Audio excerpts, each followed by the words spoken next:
Rebel star కు సంబంధించి ఒక న్యూస్ ఇప్పుడు బాలీవుడ్ ని షేక్ చేస్తోంది. అదే 10,000 కోట్ల స్టామినా.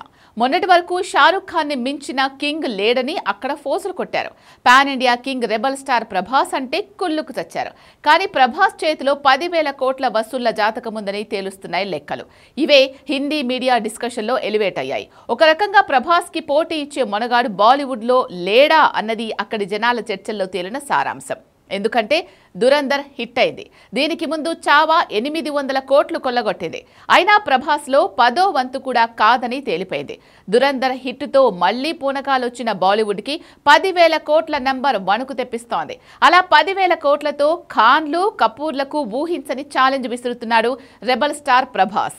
ఇంతకీ 10,000 కోట్ల భవిష్యత్తు ఎలా రెబల్ స్టార్ చేతిలో ఉంది? ఎందుకు పాన్ ఇండియా కింగ్ అన్న తన ట్యాగ్ లైన్లు టచ్ చేసేందుకు బాలీవుడ్ బ్యాచ్ భయపడుతోంది? Have a look.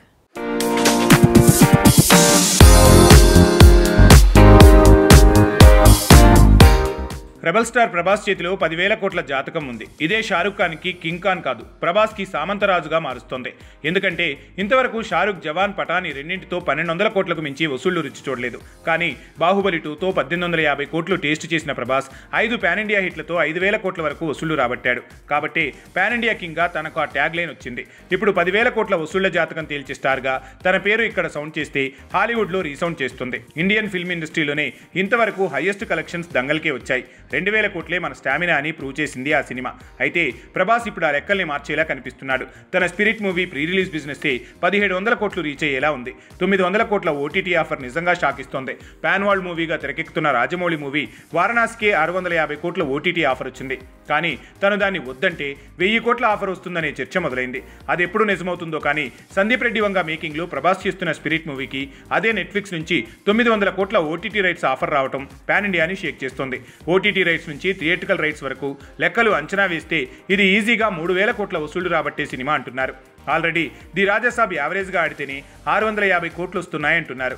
ఏమాత్రం టాక్ బాగున్నా 1000 నుంచి 1,500 కోట్లు వస్తాయనే అంచనాలు వినిపిస్తున్నాయి.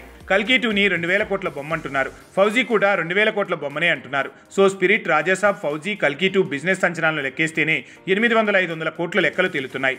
ఇక సలార్ 2 కూడా అనుకున్న టైంకి వస్తే మరో 1,500 కోట్లు ఈజీగా రావచ్చు. అలా చూస్తే ఖాన్లు కపూర్లు కూడా ప్రభాస్తో పోలికకి పనికిరారని తేలింది.